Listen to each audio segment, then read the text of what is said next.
Supreme Rice. Since the 1930s, supporting Louisiana farmers and communities throughout Louisiana. To find out more, go to supremerice.com. Why choose a Sleep Number smart bed? Can I make my site softer? Can I make my site firmer? Can we sleep cooler? Sleep Number does that. Cools up to 8 times faster and lets you choose your ideal comfort on either side. Your Sleep Number setting. Enjoy personalized comfort for better sleep night after night. It's our Black Friday sale. Recharge this season with a bundle of cozy, soothing comfort. Now only $17.99 for our C2 mattress and base, plus free premium delivery. Prices higher in Alaska and Hawaii. Check it out at a Sleep Number store or sleepnumber.com today. Live at lunch. You are looking live. Live at lunch. Live at lunch with Ott and Hanny on 104.5 ESPN, Baton Rouge. What the hell's going on out here? Now, here's Jimmy Ott and Charles Hannegriff. Yeah, for some reason or another, you sound a little taller on radio. Is it live? Is it live? Is it live? 11 a.m. by the village clock here in the capital city of Baton Rouge. Do you know where Lane Kiffin or Jimmy Sexton is? Good morning, everybody. Welcome to Live at Lunch. Charles Hannegriff, Jimmy Ott, Max Gotro fighting through being a little under the weather. Jordan Kinch is back in the studio. He's 100%. Colucci's with us today. He's always 100%. Ullman's with us today. He's usually close to 100%. He gonna be with us in the second hour today. Jimmy, good morning. Good morning, sir. Yeah, last home game for LSU. Yeah. So you're coming by here to walk Senior on. Day. Senior Day, and, the last chance to see a lot of these guys. It's a non-conference game, so LSU got a real good chance to win this thing. So if you're coming out, stop by walk-ons before, during, or after the game. Probably the best, the highest quality opponent for SEC teams this week, huh? Not the ones that are having that the squeezing in a rent-a-win before their rivalry game. Yeah, they're definitely better than. This is an 8-2 team. Okay, so they're not bad by any stretch. LSU is still a 3-touchdown favorite, obviously, but yes, they are definitely better than Charlotte, who is one of the one of the worst teams in D1, going to Georgia. If you want to get under the 1-9 49ers, you might try the 1-10 Samford Bulldogs. As Herbie called him, Sam. Sam's 1-10. That's not very good. Mercer, Eastern Illinois. No, Mercer's 9-1. Whatever league that they're playing in, they're winning in whatever league they're playing in. You ever been to Macon? I have never been to Macon. Yeah, I played tennis there. Yeah. Never been to Macon. Eastern Illinois is going to Alabama. They're 3-8. Coastal's not terrible. They're going to South Carolina. They're 6-4. Last week, Kentucky had Tennessee Tech. So, right. It's just Tennessee had New Mexico State. So it's an easy target for a lot of SEC haters. Coastal's kind of turned their season around. Man, they were terrible early. I mean, they started out 2-3, have won 4 of their last 5, lost dropped their 4-game winning streak, 45-40 at Georgia Southern. So they started out, they were getting smashed, man. 38-0 against East Carolina, 47-7. They lost to Old Dominion. Old Dominion, they're not bad, huh? Ran Virginia Tech's coach out of town. Yeah. Well, with South Carolina playing Coastal, they've won 1 game since the middle of September. And you got to wonder about the psychological effects of blowing a 30-3 lead against the number 3 team in the country. Well, you saw the administration. Administration told Beaver to make cut a few coaches. So yeah, which he did. Mm-hmm. And now that he is not, the Virginia Tech job has been filled. So any thoughts about him flirting with that job are out the window? And I guess if you're South Carolina, the big thing is, do you have a chance to get Lenora Sellers back there next year? And I'm sure they have a chance. I would say that the odds are greater that he will be somewhere else. You think? I do. I think he's going to go somewhere that it guarantees him enough weapons to. Look, I thought the kid was going to go pro. Okay, when LSU played South Carolina, I thought it was more likely he was going to go to the NFL. He's had such a they've had such a bad season. He's been forced to carry so much of the load that now I think it would behoove him to come back for another year, boost his draft stock into next year's draft. Kind of predictable, man. Kind of predictable. I got that one right. missed on Clemson and LSU, but although I had Clemson lower than most, but not close to where they are. But no, I thought it was just the media being a little bit they underrated him last year, so they overrated him this year. But he lost some weapons, he lost some linemen, They are not a program that just reloads on that defense. Those guys they lost, man, those are some really good players. And it's horrible. Have they beaten Clemson two in a row, 3 out of 4 maybe? They won last year. Remember, they intercepted, and I think they beat them at South Carolina the year before, huh? They may have. I know that they were preseason 13 in the country, and they're 3-7. Well, here's in-state little brother who's playing better, and you got your big rivalry next week, and you coming off of being third. And look, Sellers was awesome in the first half. I mean, awesome. Yeah. That touchdown down the left sideline, man, he hit that guy in stride. It was, he was on fire. He was on fire, and just the opposite. Marcel Reed, as bad as he was, that's how good he was in the second half. And Sellers, as good as he was in the first half, that's how bad he was in the second half. They have beaten Clemson 2 of the last 3 years. 2 of the last 3? 2 of the last 3. So with all that, we also tell you that just in the last couple hours that news. Calci. Let me pull up the Calci. You get your Calci, and I'm going to tell you what's going on over with the Board of Supervisors, who has called a meeting for tomorrow morning at 9:15. The itinerary after the invocation and the Pledge of Allegiance is discussion of Brian Kelly. Board of Supervisors and the Judicial District Court, 19th Judicial Court, is the only item on the agenda other than the Pledge of Allegiance and the invocation and the public comment. So they're going to talk about Brian Kelly's contract tomorrow.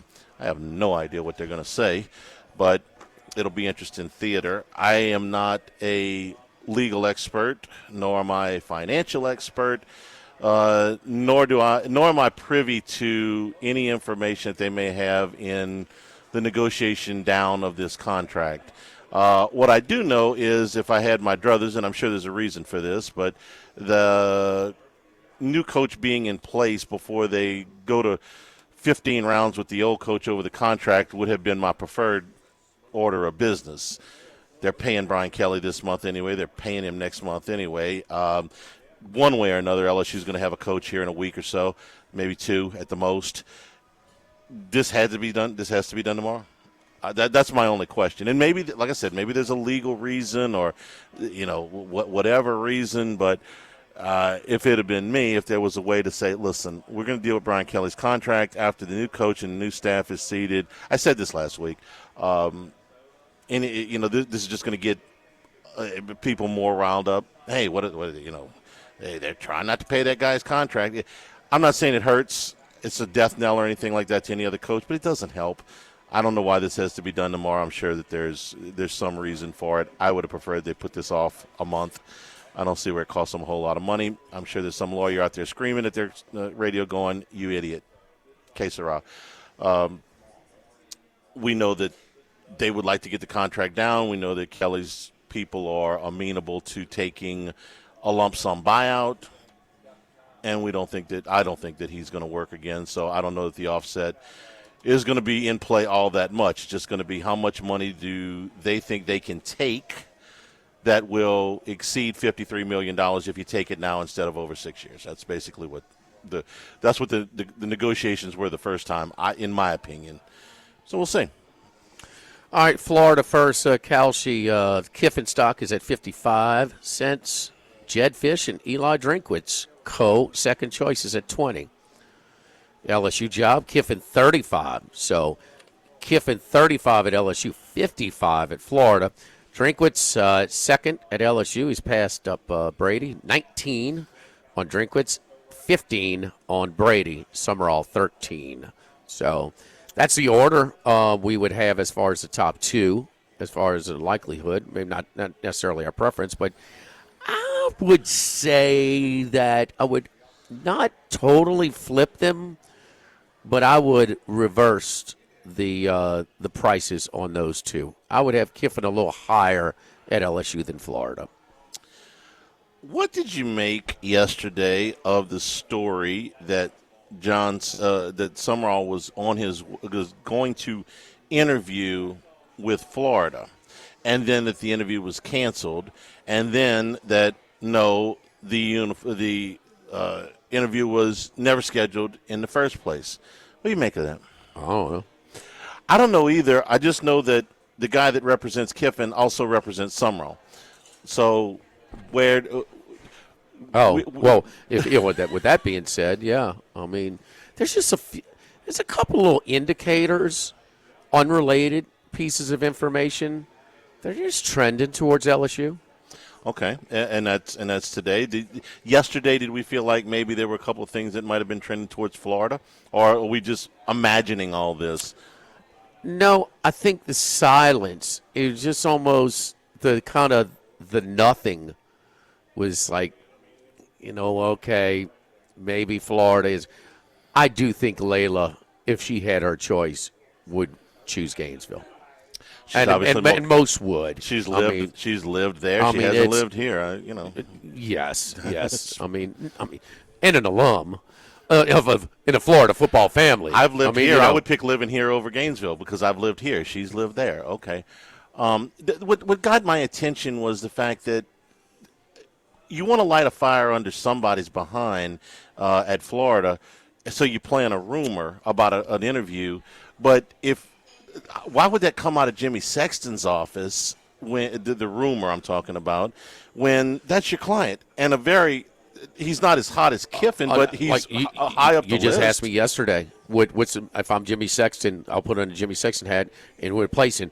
And if he thinks Kiffin is the biggest, we have to see where that domino falls. Yeah. Of course, he is the least committed type of personality.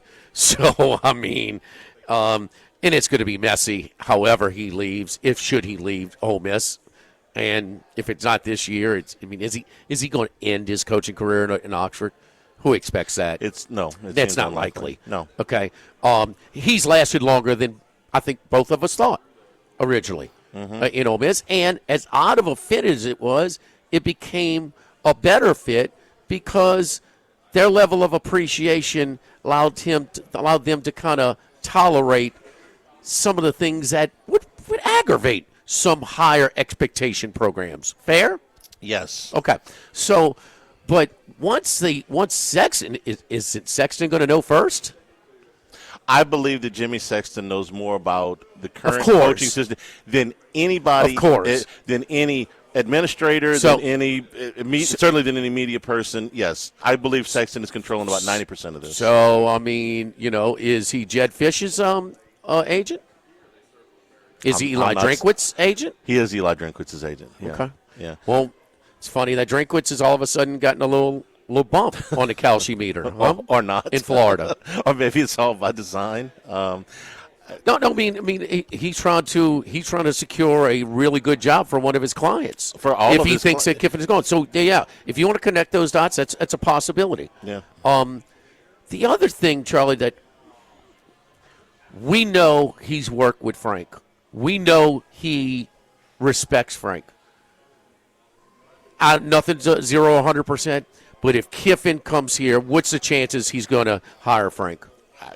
98? 101%. I'm being no, nothing's 100. 98%. Yes, yes, as high as you can go with that. Yes. Yeah, as strong as somebody would be likely to be. Yeah. And we don't want to say retained because everybody's fired. Right. Okay, hired is the appropriate term. He would.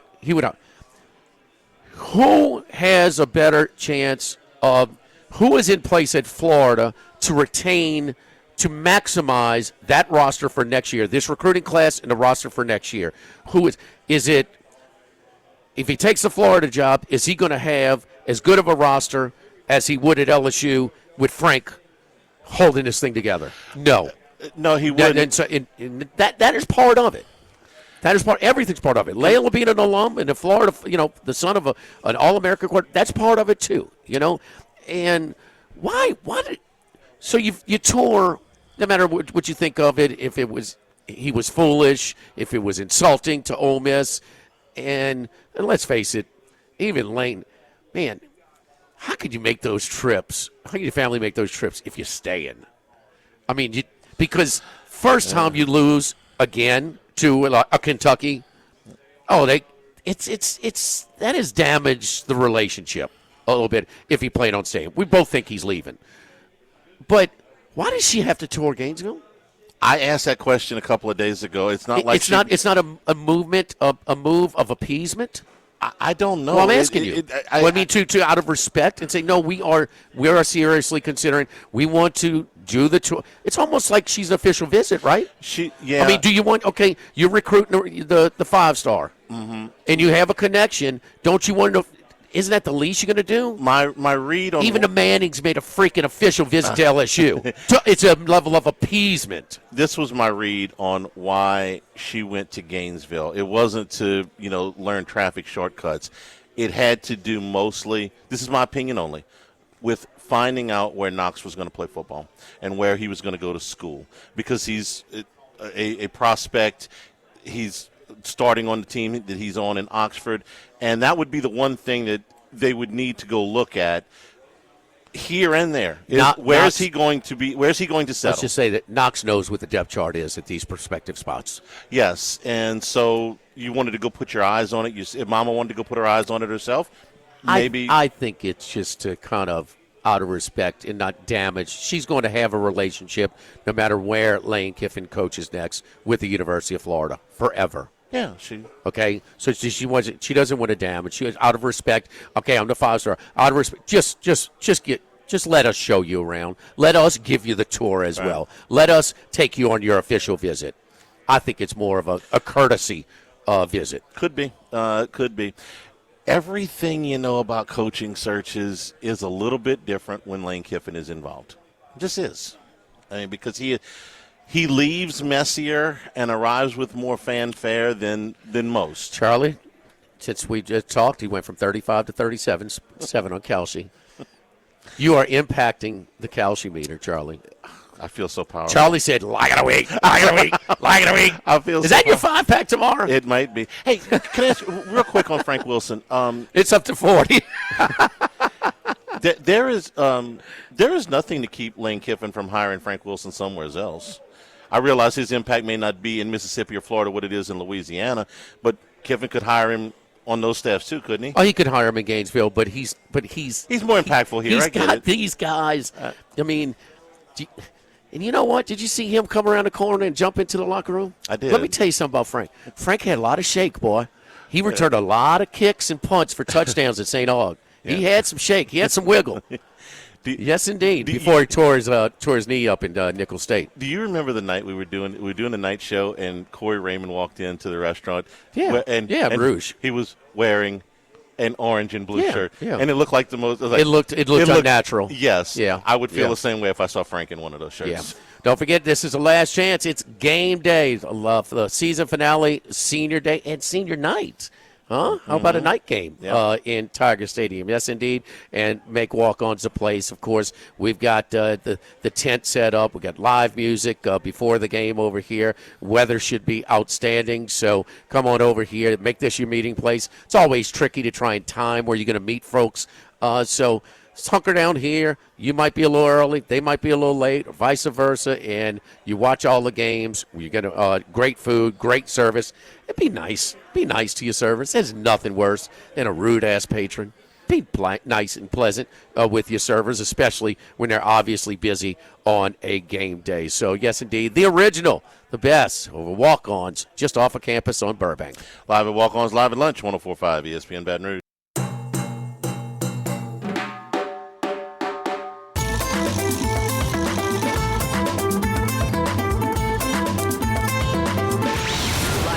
With Ott and Hanny from the original Walk-Ons on Burbank on 104.5 ESPN Baton Rouge. Remember, the show is available on demand, 1045ESPN.com, LouisianaSports.net, and a new Hannycast film study is up on YouTube right now. Brought to you by Supreme Rice at SupremeRice.com, supporting our Louisiana farmers since the 1930s. Go to SupremeRice.com. I want to ask you a couple of questions about Kenny Dillingham, the coach at Arizona State. Hot commodity. Yeah, he is, and went to great lengths, I thought, to be very adamant that Tempe was home, that his parents lived there, that he went to school there, though he didn't play ball there, but it's a great place to grow up, man. Great place to live. Look, it's highly desirable. I have visited there. I could easily see myself living there at some point, but it was more than he had to do than just a complimentary, I'm just focused on us, I don't want to talk about other jobs, spiel that you're getting from, most of the coaches that do this stuff. Then in the last 2 days, a couple things have happened. Number one, he called on local businesses to support Arizona State football through NIL. Nothing unusual about a coach trying to get more money for his players these days.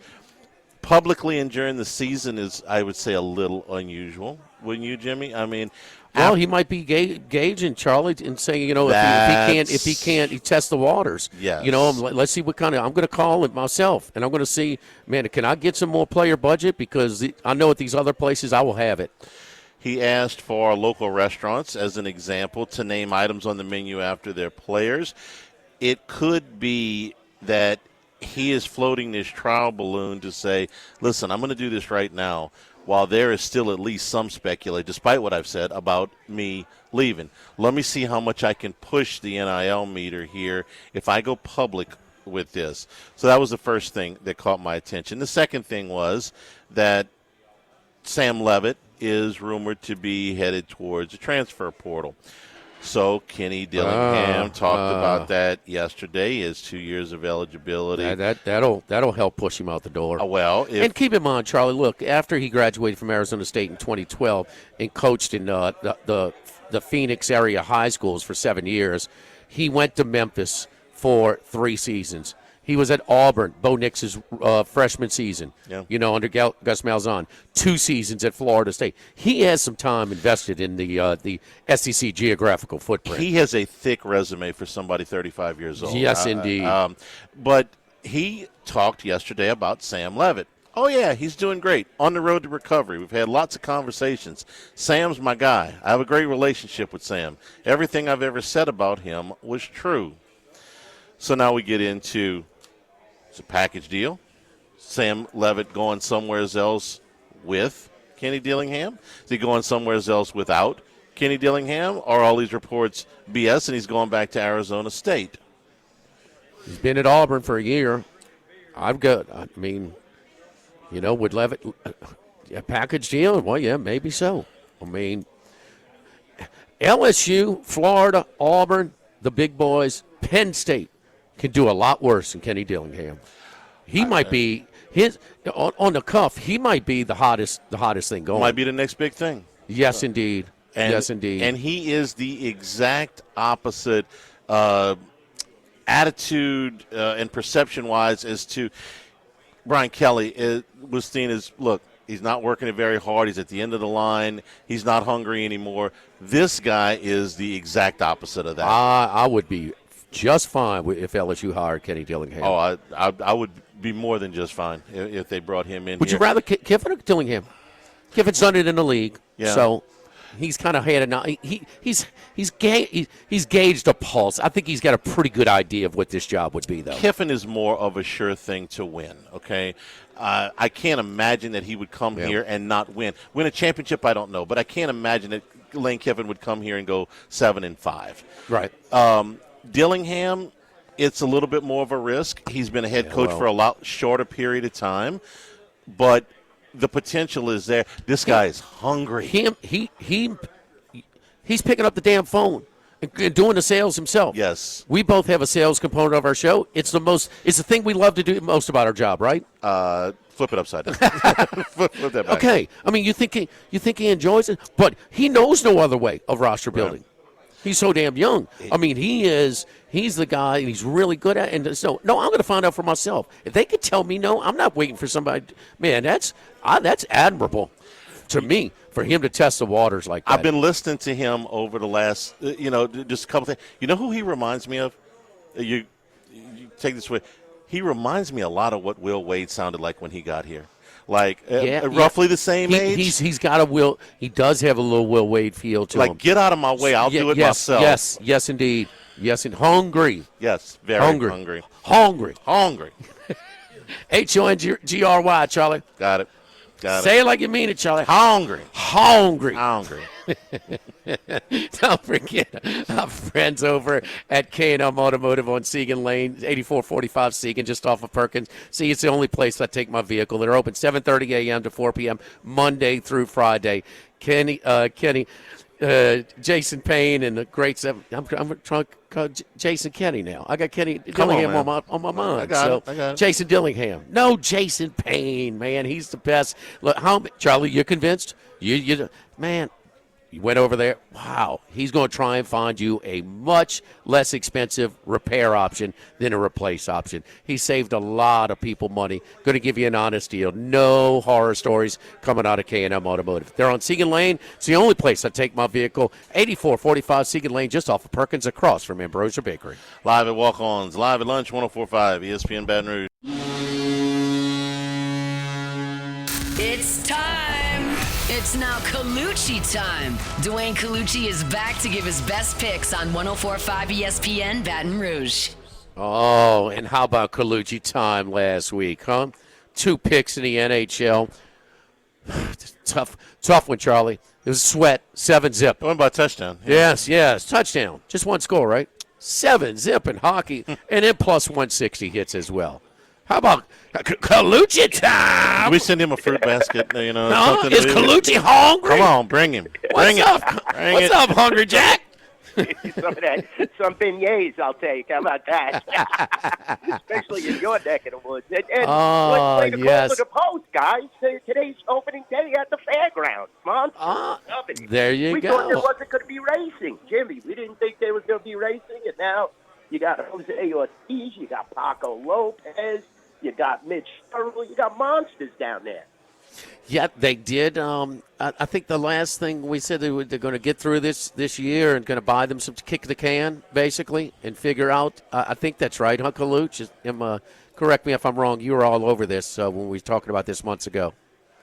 Yeah, it sounds good. I mean, definitely working to keep this historic meet going is, forward progress under any circumstances. So glad they ironed it out, and hopefully we'll continue the fairgrounds tradition. And, next week you got Thanksgiving Day racing, which is unheard of now, Churchill and Fairgrounds. So it's going to be exciting. Yeah.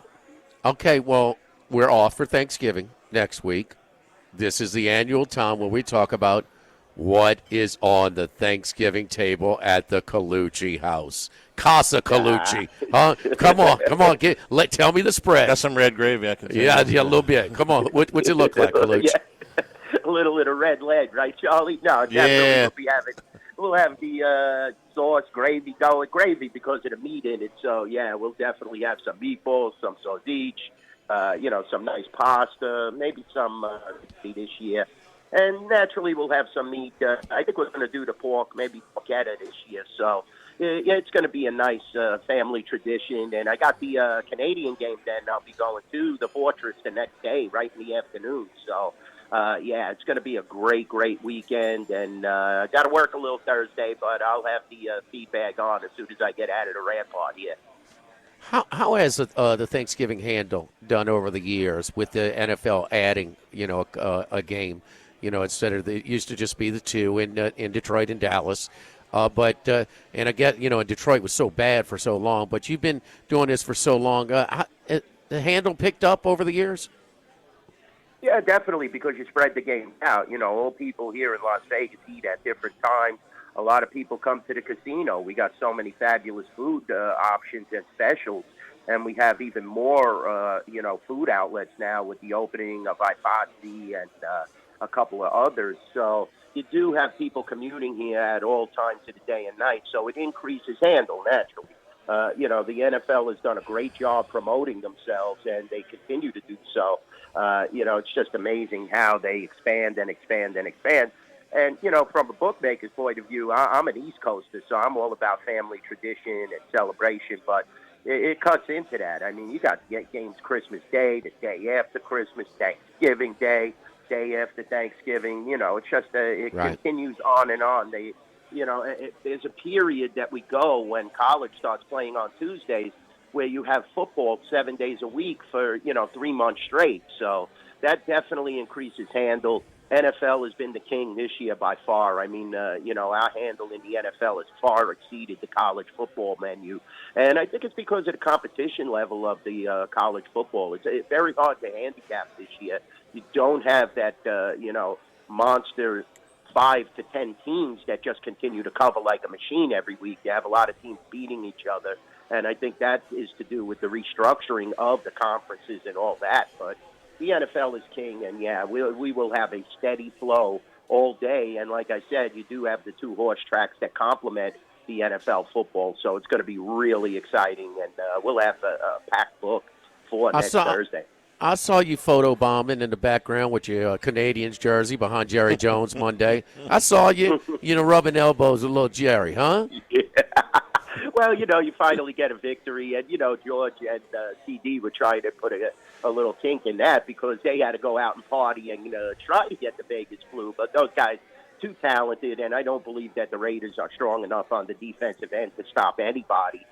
Geno Smith with that gaudy contract. I mean, there was some instances where he's pulling up, he's sliding when he should be trying to take it to the end zone. You got to question the heart and the motivation, and that comes from the coaching staff and the surrounding coaches. So, don't be surprised if there isn't a coaching change in the off season. Pete Carroll's getting a little older now. Definitely he's a rah-rah guy. He's the player's coach, but that doesn't always mean you're going to win. All right. Before we get to hockey picks, again, great night last week on Thursday. Let's get to your top NFL pick for Sunday. Not tonight, but Sunday on. Yeah, Sunday it looks like a very, very good slate. And, we're getting to the Las Vegas Raiders here, and unbelievable that they're laying 4 to the Cleveland Browns. Very undervalued on Shedeur Sanders, it looks like, as he's going to get his first NFL start.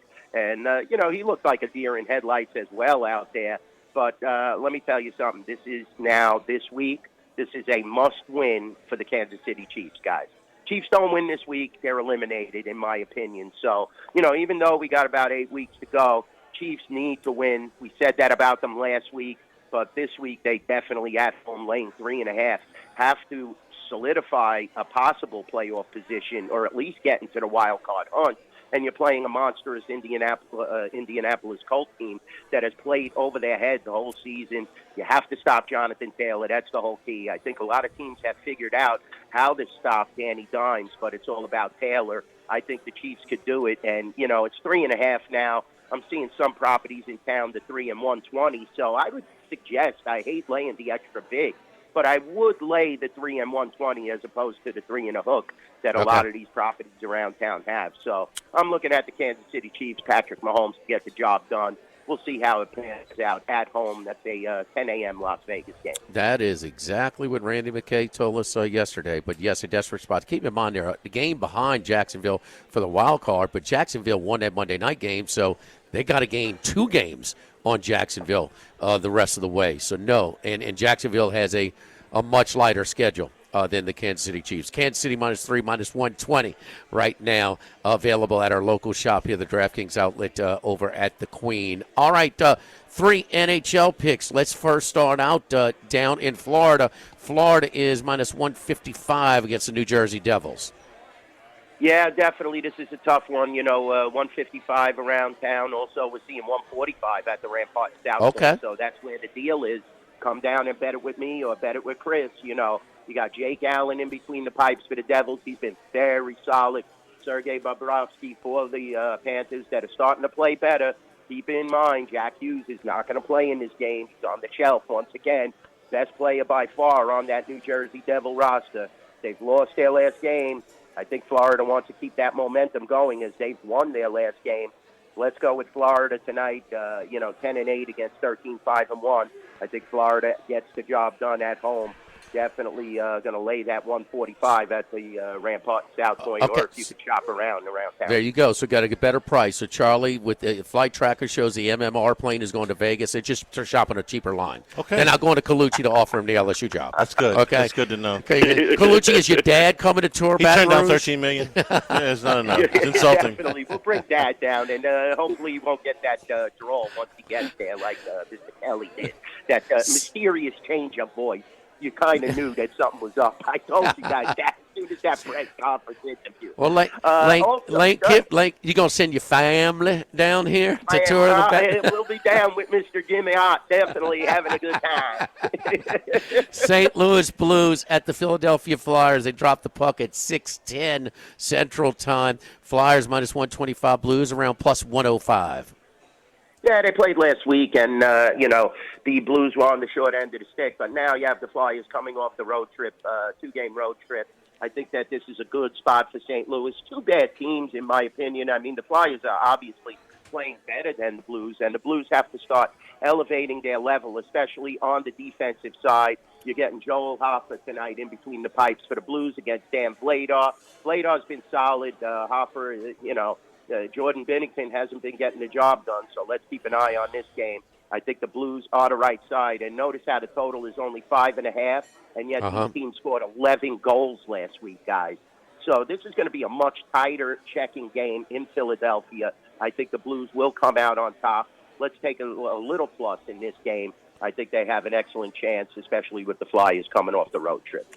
All right, and the Rangers traveling to Denver to take on the Colorado Avalanche. Avs, big favorite here, minus 205. You lay the puck line, plus 120. Yeah, 13-1. I mean, how do you stop this Colorado Avalanche team? And the Rangers came back down to earth on the road as the Vegas Golden Knights took it to them.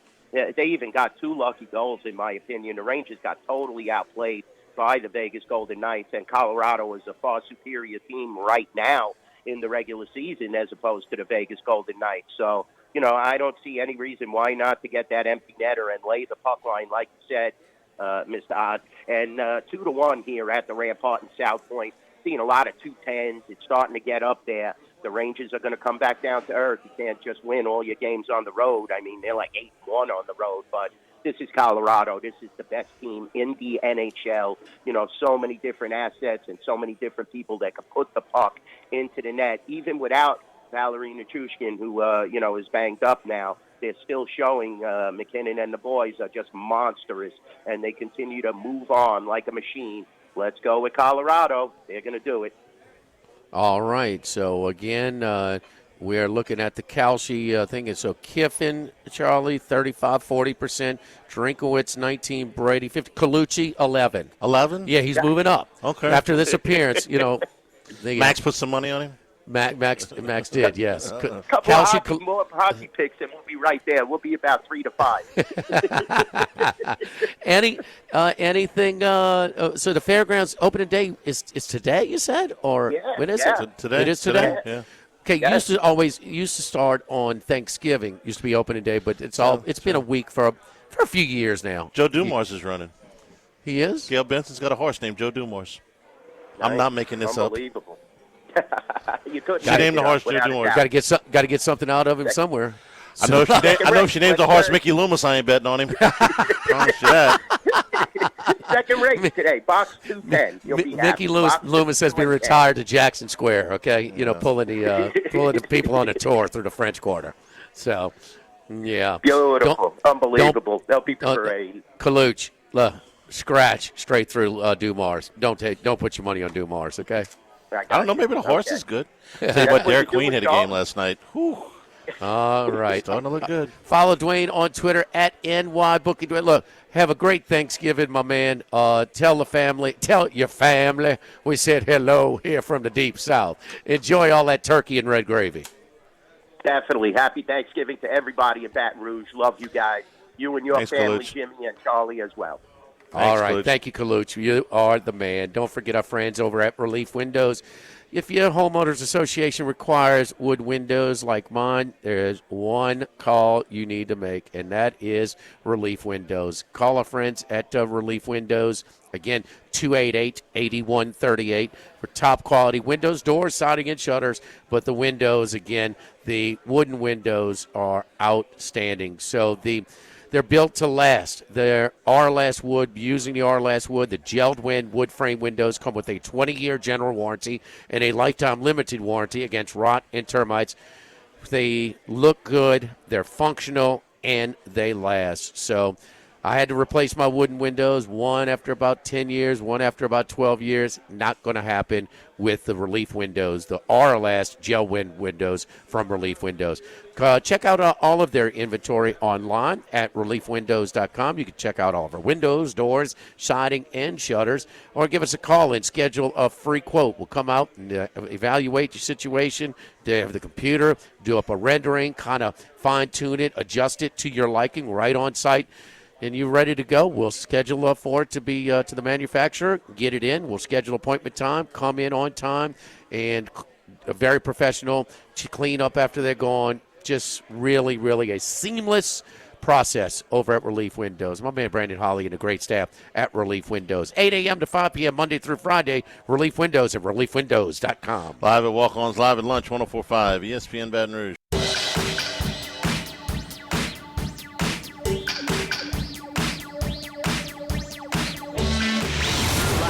With Ott and Hanny from the original Walk-Ons on Burbank on 104.5 ESPN, Baton Rouge. Jimmy, I want you to check me on something, and I want you to make sure that I don't make a mistake that I made earlier. Not necessarily a mistake, but just something I might have wanted to rethink. You know, I was never big on Mark Ingram when he was with the Saints, despite the success that he had. He came out of the gate because of the price. The price was too steep. Yeah, and really good player though. He started off slow, but he became a fantastic, really good player. Yes, he was. I want to make sure I don't want to make the same mistake with Derek Queen, okay? Because it will remain a bad trade no matter what he does, simply because every general manager that has ever been talked to agrees that there should have been some pick protection in that, and that the price was way too high. And it's going to be painful next year with the NBA draft when Indiana picks as high as they do and the Hawks pick as high as they do, because Joe Dumars made some really bad value assessments of these draft picks. But we're gonna feel it when the Hawks get that pick. Yes, okay? and Indiana too. Okay, so both of those trades, but the Queen part is the Hawks part. Last year he had 30 points, 9 rebounds, 4 assists, 2 steals, and 2 blocks. After the game, Joker was talking about, listen, don't compare him to me. He's got his own game. He's a good enough player to have his own game. Over the last 5 games, he's averaging about 17 points and 8.5 rebounds a game. And I watched a little bit of the game last night. He's starting to, for a rookie, a month into his rookie season, he looks really good. And how many years was he? 2 years at Maryland? I think just one. Okay. You can look it up, but I think it was just one. I want to make sure I don't want to take it out on that kid because the trade wasn't right, okay? Right. It doesn't matter to him, okay? Like, it wasn't Ron Powless's fault that somebody said Bino Cook said he was going to win 2 Heismans. He just went out and played. It wasn't Mark Ingram's fault that the Saints made the trade for him, and it's not Derek Queen's fault that the Pelicans gave up too much. Arch Manning, yeah, right. It's not his fault. I'd love to see you taking up for the Mannings again. 1 year at Maryland. Yeah, he looks like a guy that is going to be a really, really upper player. If he can do this a month into his rookie season, there's a lot of optimism about what he can become. So. All right, Joey D is in the 9th. He is he's the 7 horse and the 9th race at the fairgrounds today. 10-1 morning line odds. Half brother to much more than ready. Okay, got it. Joey D. On Joe Dumars today at the fairgrounds. Hour number 2. Get something out of Dumars. Hour number 2 straight ahead here at Walk-Ons 104.5 ESPN Baton Rouge.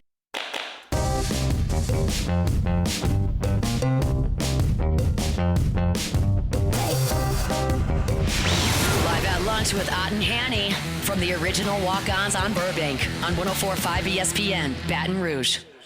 And return here at Walk-Ons. You coming by before, during, or after the final game of the season at Tiger Stadium? This is the place, man. This is the place. So we've got always clear out the the parking lot. Weather is supposed to cooperate, and it's set up to watch games. Get you something good to eat, great service. Get you something to drink, and your meeting place. The grass lot, you get here early enough, first come, first serve, is free parking right here next to Walk-On. So it is just a great place and an extremely convenient place to meet. And this is, when Brandon and Jack first identified this piece of property, I mean, this is what they had in mind on game days. So the position of it, and when you go to the different walk-ons, like the one in Clemson was exactly the same distance to their stadium. 0.9 miles. The same distance to the stadium. So, and a lot of them at different college campuses are. So, later, man, look, a lot of seniors. Nussmeier leads the charge. So, and where senior day can be a little bit of a hodgepodge, where the guys have been to 2, 3, some even 4 different schools in their years of eligibility, but not Nussmeier. And so, I mean, that's a little loyalty there is a good thing, man. And especially in this era, it's just rare. It's just rare. And a guy of his talent, because certainly he could have, a lot of teams would have been looking to take him and make them part of his team. So no matter what has happened with this season, what is the injuries, the lack of play, whatever, this is it's such a you bring your family in, it's part of your family, and it's just kind of a something, the pictures to the coach greeting you, it's just a little, it's sentimental, and it's something that the players always remember. And I think Gordy's right when he talks about it can be distracting, because it is. Your families are way more involved, way more part of your schedule, preparing on game day and the day before than what they normally are. Emotional. And yes, yeah, there you go. And not just the loyalty in this time, Jim, but at that position, especially quarterback. Yeah. We know didn't work out like we thought. We were as wrong as anybody. Everybody wanted it to work, but that does nothing to the reception. And look, it's got a little ugly there in the A&M game and stuff like that. The fired Brian Kelly and stuff like that. And even though they're being paid now, I just think this is. I feel pretty strong. He'll get a really nice reception when they announce his name. And he's not likely to play in this game. No. But I've never been madder as an LSU fan at the fan base than when they booed Tommy Hodson. They booed Tommy Hodson? At the end of that season, the season went off the rails a little bit. Not for senior day, just in the – Oh, they were booing. Yeah. And I was like, that one pissed me off bad. So how do you know they booed Hodson, or they weren't booing the coach? Because he was coming off the field, he'd thrown an interception or something. Oh, okay. Like that. I was in the state. I was a student. And it wasn't just him singularly. But it bugged me. It's a different time. Obviously, I get it. Charlie, this just in. The LSU fan base is not perfect. No. My man Alan Risher was here. We were doing the post game after that. The first game, Jordan Jefferson came back in the 11 season after suspension, Kentucky, and there was Honey Badger had one of his plays. Yeah, and there was some boos in the stadium. I said, Rich, man, somebody called up and said about the boo, and Rich says they weren't booing the kid, they were booing the situation. I said, no, Rich, they're booing the decision. I said, they're Rich, booing the coach. Yeah, they were. I said, but he's part of them. Him playing is part of the booing. I don't know if it's directly at him, but he gets it could be certainly perceived by him. He's getting booed. Yeah. He's going on the field. I mean, it was an odd thing. Let's face it. Oh God, what was it odd? But the biggest game when Jarrett Lee kind of had the Brooke Trout look in Tuscaloosa. Jefferson bailed him out. Yeah, they don't win that game without him going in there. It was sad because we're sitting in the press box at the Georgia Dome, and they give you the halftime press box. You get your Chick-fil-A sandwich, your free Chick-fil-A sandwich or two, and 0 first downs. And then you flip over to the year stats conference. Number 1 passer rating in the conference is sitting on the bench while we have 0 first downs. Never didn't get in the game until a kneel down. Period. I remember that too. Oh, he came in to kneel down. He came in on a kneel down. Oh, I forgot that. Look. Oh, that's why you thought it was going to happen in the dome. I stayed till the end to see if it would happen. Okay. Okay, they put him into. Dude, I got tackled at the post. I was gone by then. I got tackled at the post game. Fans were really aggravated. Why didn't he put Jared Lee in before the mop up time? And there was a drive where he was going in, but LSU got a pick six, and so they didn't get the ball back till late. I was like, guys, they just won the SEC championship 42-10. Oh no, Jared Lee didn't get in the game. Take that one, Zero first downs at half. Oh, Badger bailed him out that night too. Got him going that night too. Yeah, I'd say. And got away with one. Remember the flip of the football right before the end zone? Got away with that. Yes. All right, so Chris Lowe has put this out, and Brad Logan, who does the podcast for Chris Lowe is with On3 now, longtime ESPN writer. Very, very credible guy in the industry, and has been retweeted by Brad Logan, who does an Ole Miss podcast and has a very nice following. That Keith Carter, the AD at Ole Miss, is going to meet with Lane Kiffin tomorrow. Now, and that's basically all it says. So my question is, Kiffin kind of insinuated earlier in the week that they meet every day. They do hot yoga together. They talk. So is this meeting one of these, Summit at Yalta type of things? This is not a yoga session, Charlie. Okay. And I trust Chris Lowe, like I said, who is a long tenured, he's not overreacting to a meeting. They're not talking about, they want to do the 40-minute session or the hour long. Right.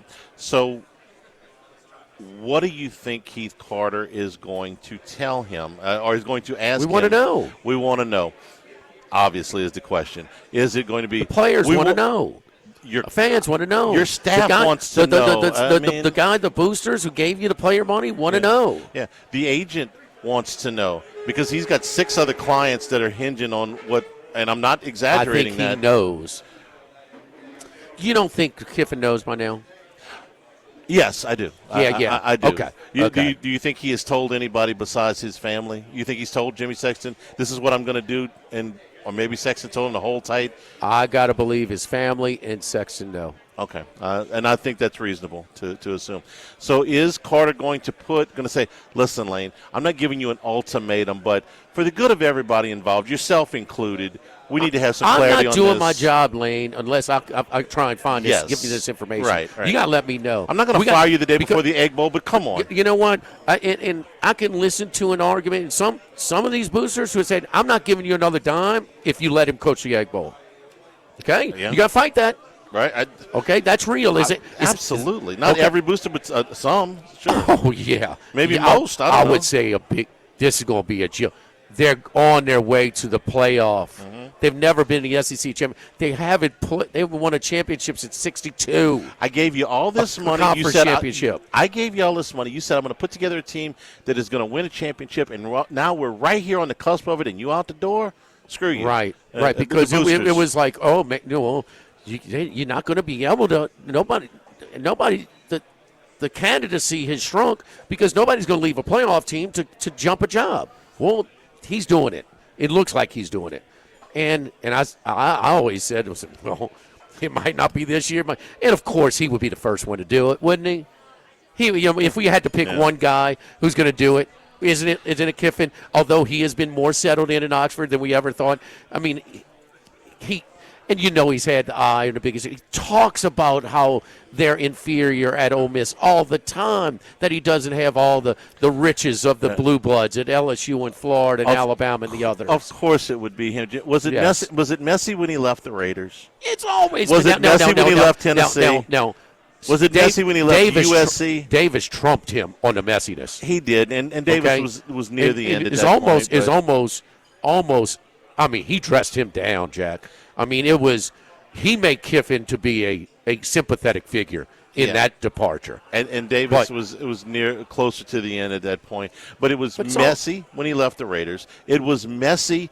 They almost burned the University of Tennessee to the ground. Wait, do you think that because they wanted to name the sewage treatment plant after him, that was messy in Knoxville?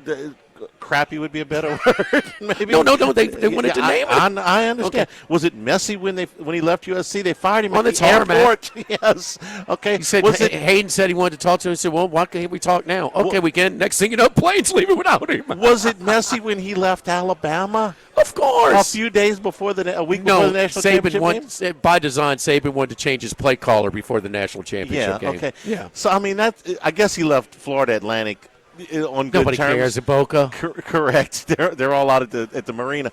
So everywhere he's left, essentially, it's been messy. This is going to be messy, and this is going to be the Ole Miss fans have a right to be pissed. I mean, you want to leave. That's one thing after the season, after the playoff. If LSU wants to wait till we're done, that's one thing. We get it, but not before. We've been dying to play for a game that means something. Yeah. And I understand they've been more relevant than this is the most relevant they've been in modern history. Okay, more than the one little year Eli Manning had. Okay, yeah, but there was one. Is David Cutcliffe kind of a loudmouth, kind of a guy that speaks out? He told Houston Nutt. He said, "Listen, they don't have things in place to compete in the SEC. Just letting you know." Yeah. Trying to tell him, don't take the job. Now he was inheriting some players that Bebe left behind, but still, so that's a guy. I mean, they finally have upped their game, but in their game, he still was at in Brett Norsworthy in every account of Saturday night in Vaught Hemingway Stadium was special. Biggest crowd ever, 68,000. Still wasn't when he was in Tiger Stadium the year before, huh? Was that atmosphere a little bit better with 100,000? Right. Was it still wasn't as good as when they were playing a lame duck coach in the swamp? Was it better than that when they lost there? And so I've got better teams. And I can't even beat these. How many times is he aggravated because LSU gets to play at night? So he thinks he's got advantages, and it's shrunk. The advantages between LSU, Florida, and Ole Miss have shrunk, but they still exist. And if they host a playoff game, be full, don't you think? 68,000 strong, Charlie. 68, they hanging from. I mean, they finally can care about what's going on at the game instead of before the game. Their old mantra. Hey, we don't care, but there's never been a party we didn't lose. I mean, we didn't win. I'm getting it matched up. My favorite is, what do you call it, Miss America in Oxford? A 6. I do like that one. We are brought to you by Coastal Capital Advisors. When it comes to retirement, no two situations are alike. So let Phil Fontenot and his staff help you out. Get into a meeting with you to talk to you about where your situation is, where you are at this stage of your life, what your income level is, when you hope to retire, what your future plans are, that financial stability, that plan that will make that lifetime relationship that you have with them worth every minute that you spend. It certainly has been for us. Feel very good about the advice that we have received over the years, and they can help you out too. CoastalCapitalADV.com. CoastalCapitalADV.com. Let them set up that lifetime plan with you. Coastal Capital Advisors, member FINRA SIPC. Take a break here live at the original Walk-Ons. Live at lunch, 104.5 ESPN Baton Rouge.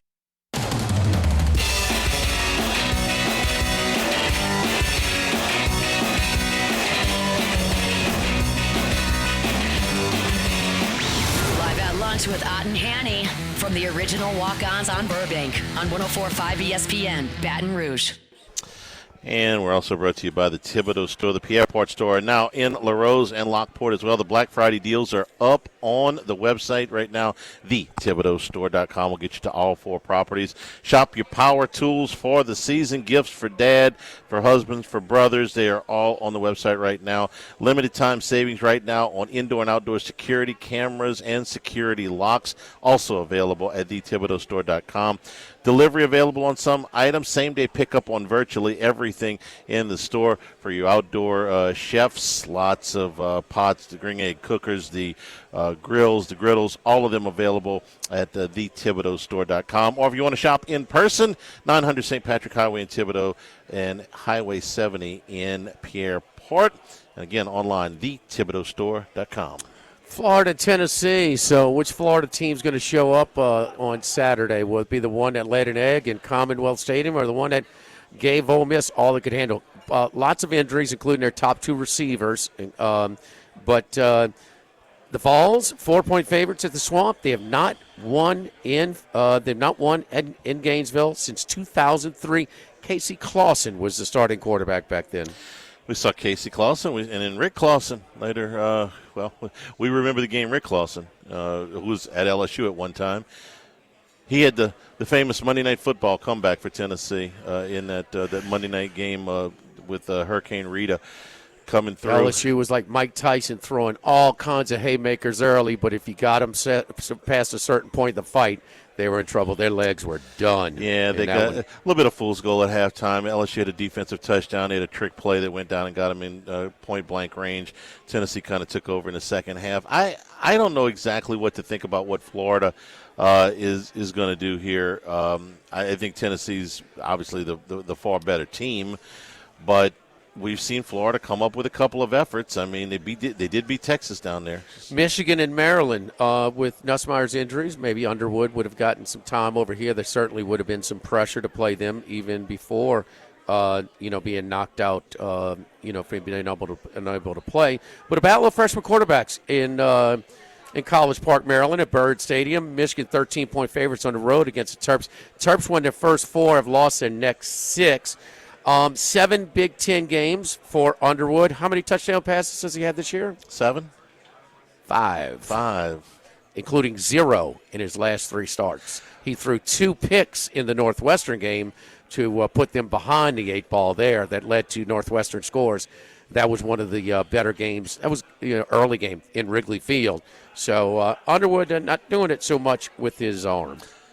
They're 8-2. They win this game and they beat Ohio State. Yeah, they're in. Yeah. And they look like anything but a playoff team. Yes. Right? Yeah. But if they get be a big upset. What's their best win? Nebraska? It ain't much. Yeah. I mean, there's not a whole lot there. They're very unimpressive. Unimpressive 8-2. NBC, Fox, they want some of their money back because they got some bad games in the Big Ten. Some bad games, bro. How much worse is? Look at the bottom, man. The bottom is terrible, but look at the middle. The teams that are supposed to be at least somewhat competitive. The Michigan States, the Wisconsins, that are just. I understand Indiana's better than they've ever been. Last year and this year. But teams like Wisconsin, like Michigan State, are just not very good. Minnesota, I think, is okay, but nothing special. I mean, the boat rowers had been competitive. Yeah. It's not good. Penn State has played 4 games with their interim coach.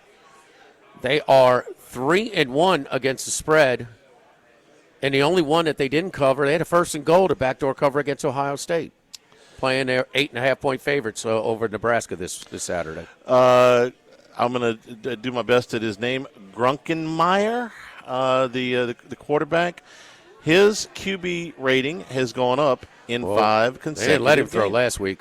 They didn't, but his quarterback rating, so this obviously goes into. Indiana, he made some plays. They were put behind. He had to throw the ball, and he did make some plays. How many times they threw the ball against last week? Just 13. Yeah, that's light. But his quarterback rating has gone up 5 consecutive weeks now. And think about after they fired James Franklin, they had to go to Iowa. Awfully tough place to play. And then the next 2 weeks against the number 1 and 2 teams in the country, Ohio State and Indiana. This is what we call, use a horse racing term, you're sliding back in class. So you're dropping in class. 1-3 straight up, but 3-1 against spread. It could be 4-0. Texas and Arkansas in their old Southwestern Conference matchup. My buddy Paul Stone says nobody hates Texas like Arkansas. He said including A&M. Well, and Texas is looking ahead to A&M. Petrino is 0-5 by a combined 19 points. So the average margin of defeat is 3.8 a game. Arkansas is covered 3 of those 5. Texas, on the other hand, in their 6 SEC games, is 1-5 against the spread. Their only one cover was against a banged-up Mateer where they rushed him back after that hand injury where it was clearly he shouldn't have been playing in Dallas. I don't know if Arkansas is going to win this game, but, man, aren't they due to find the fairway at some point with all those close losses? I was surprised, Jimmy, to find that they are 4-6 overall against the spread. That you're right, they've covered 3 of the last 5 times. Every time the spread gets pushed up a little bit, they were a 10-point underdog at Tennessee. They covered. They were a 7-point underdog against A&M. They covered. They were a 4.5-point underdog against LSU, and they covered. This one is all the way up at 8.5. Hogs will be in my 5-pack tomorrow. And this is a sandwich spot for Texas. After Georgia, before A&M. Toilet Bowl in Murfreesboro, Tennessee. 2-8 Sam Houston State, 1-9 Middle Tennessee State. Got to be a reason you tell me about Sam Houston State start out 0-8. They've won the last 2. 1-2 as a 20.5-point dog and an 11.5-point dog. 32 points combined, and they're catching 6.5 against Middle Tennessee State. You telling me money line sprinkle here? Sprinkle. All right, sprinkle. Sprinkle. 6.5 points. Yeah, if they can cover, it's a 20.5 point. I can't believe they went to Oregon State and won. And this is where we talk about, when the most criticized contract in the history of college football by Charlie is probably, Kirk in the long run, the best contract in college football. He actually it's a dated take by me. Okay, that's about 8 years ago. Yeah, but true wisdom takes time to really truly appreciate. Okay, yeah, so the coach. How many contracts where the coach actually coached for his money? I mean, there's got to be something like, okay, we fired you with 1 year left on your contract. You had a 5-year deal, so you earned 80% of your contract. Yeah. Kelly earned how much of his? 40%?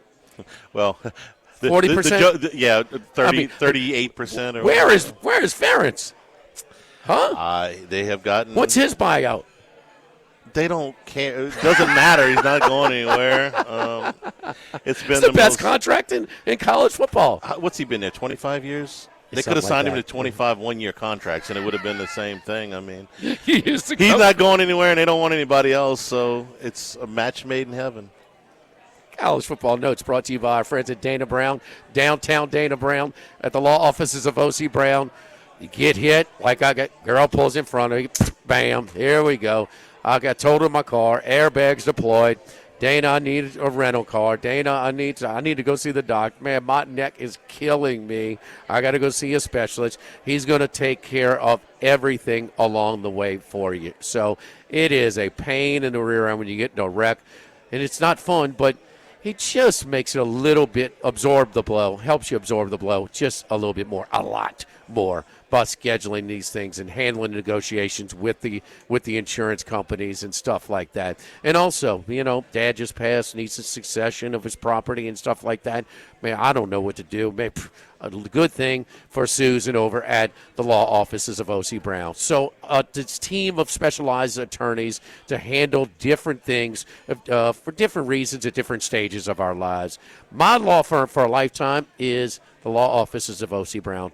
Dana Brown at the law offices of O.C. Brown, 343-1111 at ocbrown.com. Live at Walk-Ons, live at lunch, 104.5 ESPN Baton Rouge.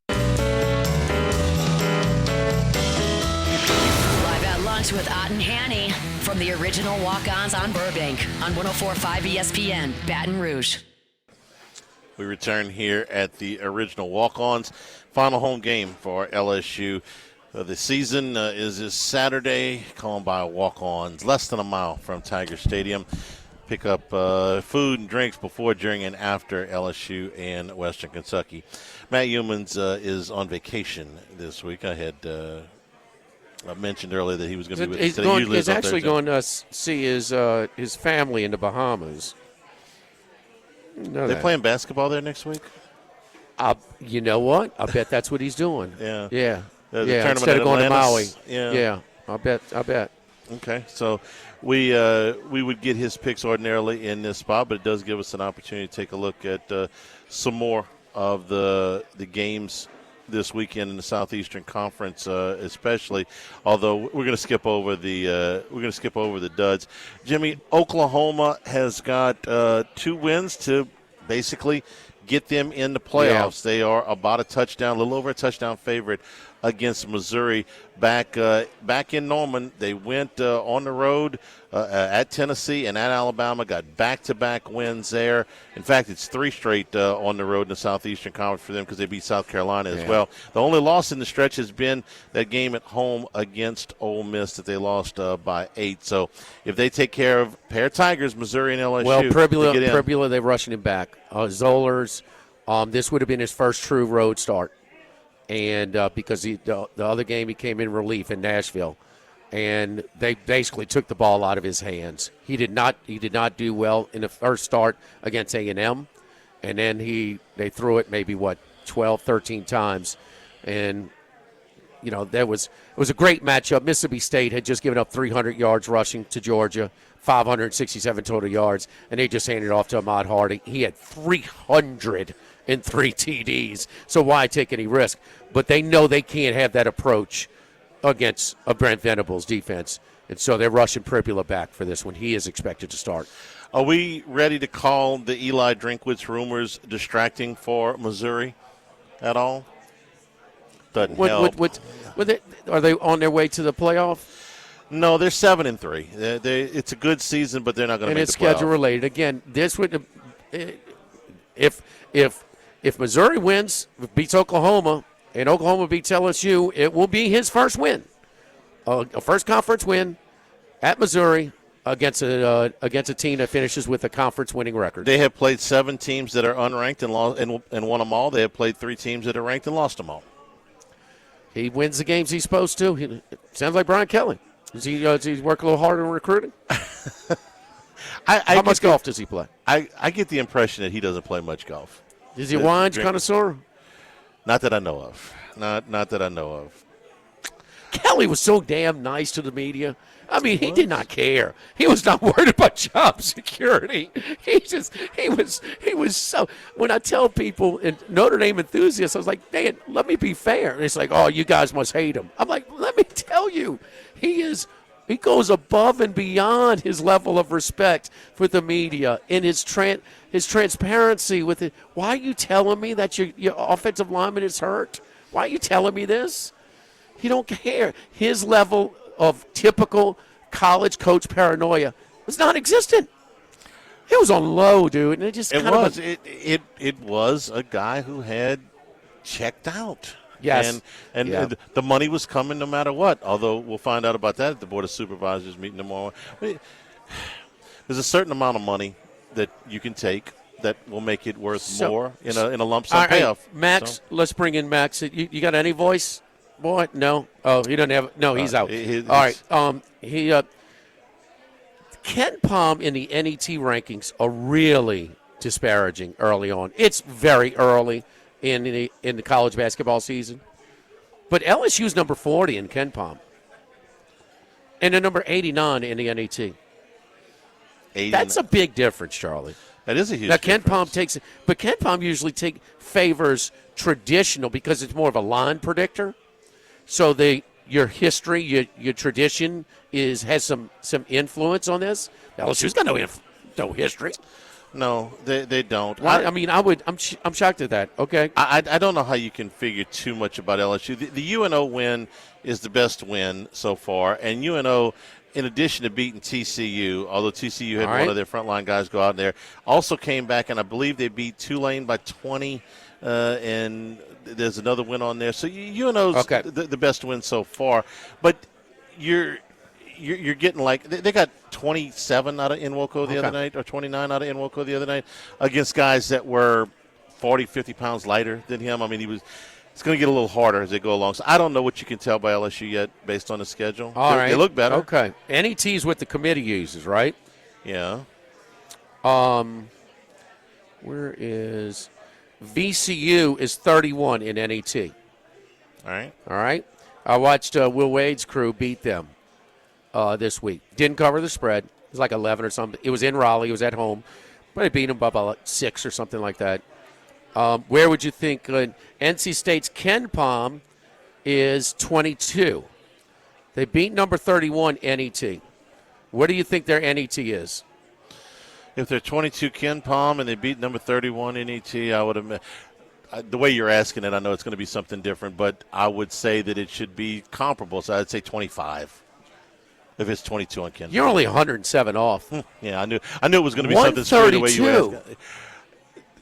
Are they cooking the books against Willie Wade, the black hat? I think did they change the NET? How can he be 22 in the Ken Palm and 132 in the NET, and they beat the number 31 team? Because we do this every year in baseball. We say we don't look at the RPIs until the end of April, and can we really look at the NET before Thanksgiving? I know, but I don't care if it's a half. This is unbelievable.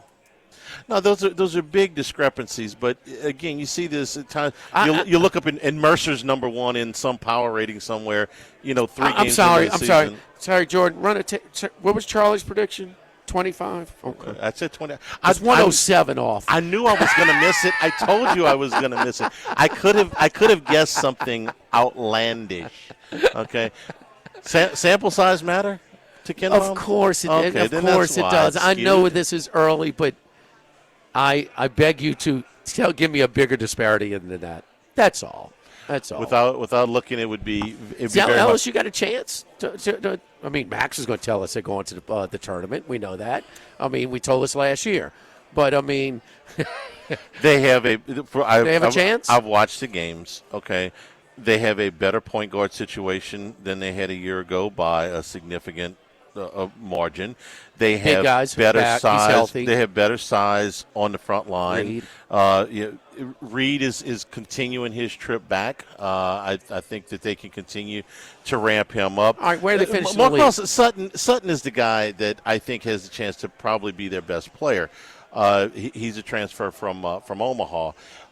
He's got size, but he can also shoot the ball pretty well. He's shooting over 40% from three-point range early. So if he can do that, and he's averaging almost 10 rebounds a game, I don't expect that, but I do think that he's probably going to be a 7 or 8 rebound a game. When do they play SMU? They play. It's a while. It's December. Yeah, they don't play SMU. Well, I mean that's their first game. December 13th. It's 3.5 weeks from now. That's any chance of a quad 1 or 2 win. So I mean, it's just.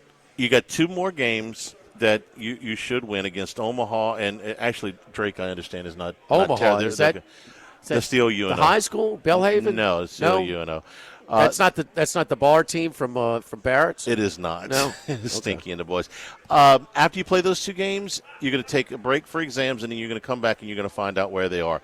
They go to Boston College, they play Texas Tech, and they play SMU in New Orleans.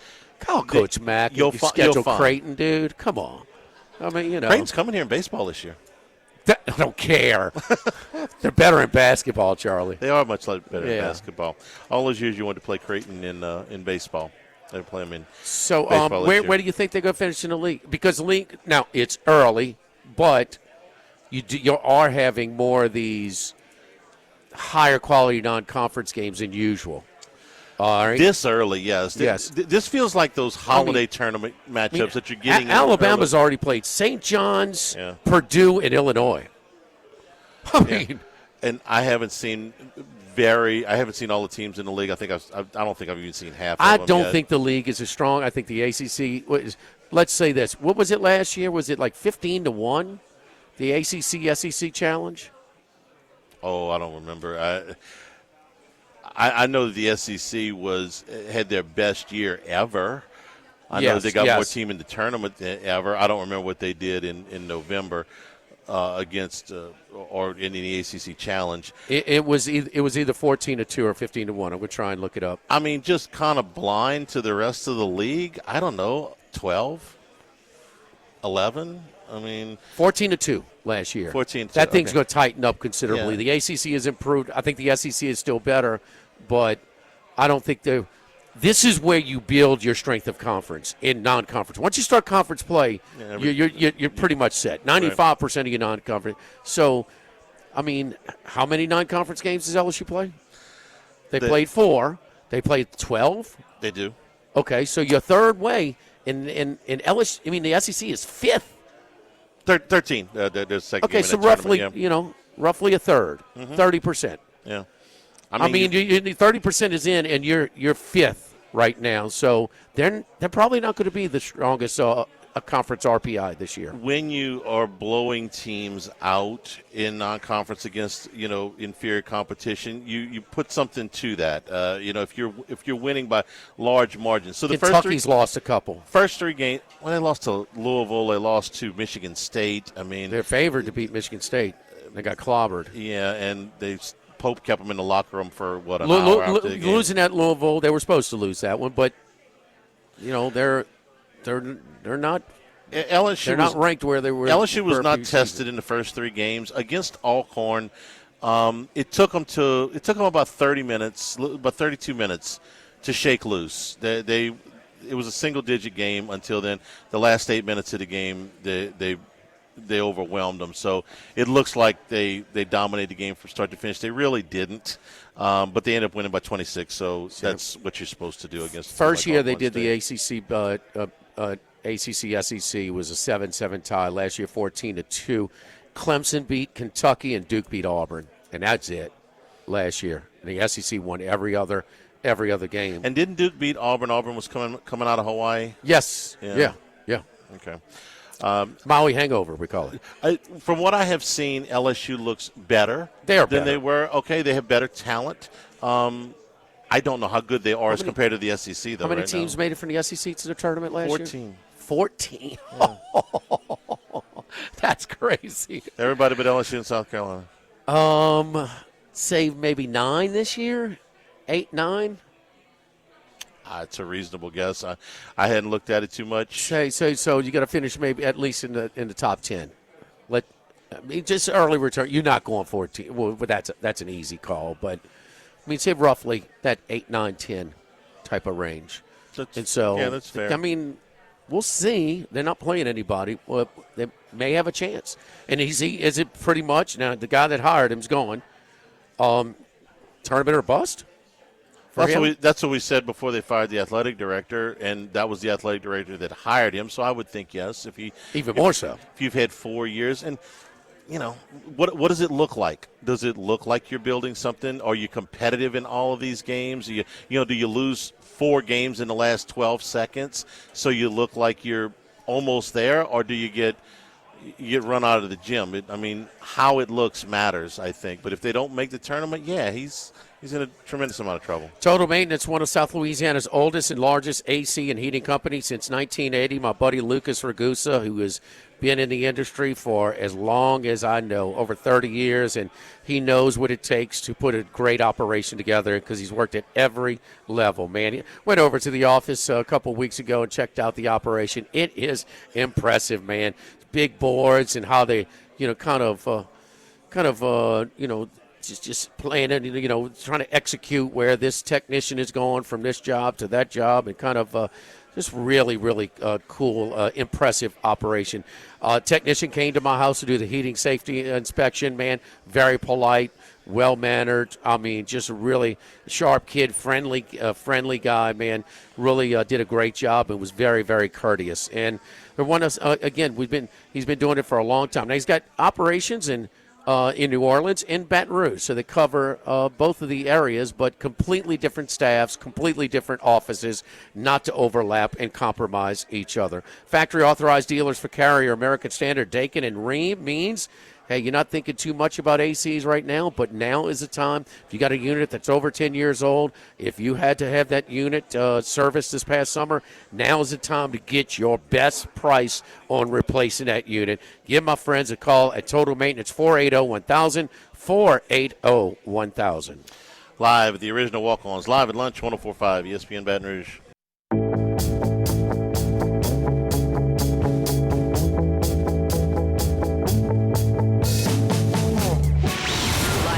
With Ott and Hanny from the original Walk-Ons on Burbank on 104.5 ESPN, Baton Rouge. Texans and the Bills tonight, Thursday Night Football. Randy McKay's on the dog. He even said money line sprinkle on Houston. Bill's got some guys banged up too. No C.J. Stroud. That's Houston. Yeah, Bill's got some guys, some injuries too. No, Stroud is it might be that it's just the first year the Stroud's not going to make it to the playoffs. Huh? The Texans since he's been there. Yeah, and they won a game both years too. And look, man, the defense played great, and they lost to Kansas City and Arrowhead last year. I mean, that was right. That was two offensive lines that were just overmatched, man. They were. I mean, that was some hard yards. I mean, Kansas City scored late in that one. Houston could have got them. Now, the year before, they had an early lead at Baltimore, and Baltimore was just too good, but kind of ran away with it. But he has a promising, and he's had protection issues, which has contributed to his injuries, and just he's never gotten much better with the protection, and then he had received weapons, injuries. He lost Dell for the year. Nico has been hurt, and it's just kind of I don't think it's a sophomore slump his supporting cast has suffered in the last couple of years. I don't think there's any question that the beating that he has taken has taken a toll on him, and I don't understand why these teams with these quarterbacks that are taking such a beating, and we've talked ad nauseum about Cincinnati and how they've tried and just haven't done it. The Bears took great lengths with Caleb Williams in the second year.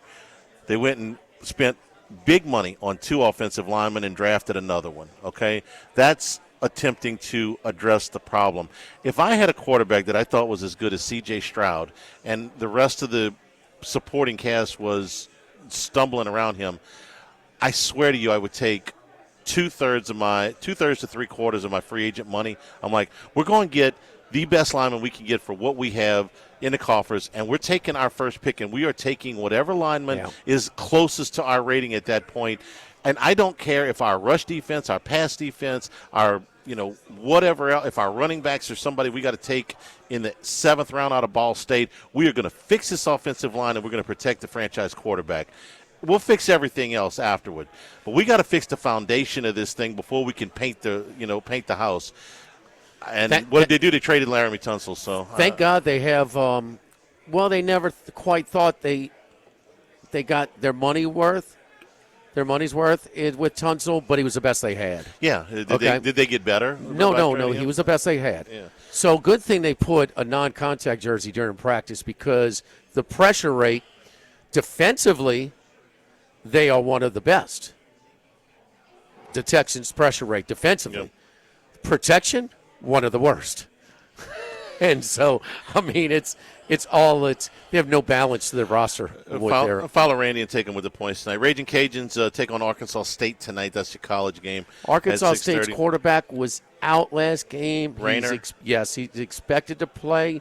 That's a big deal because the champions of life have been on a little bit of a run when they started using his legs a little bit more. The Red Wolves, 5-5 Red Wolves against the 4-6 Raging Cajuns. Where's the trash can? Thanks to God, that was terrible.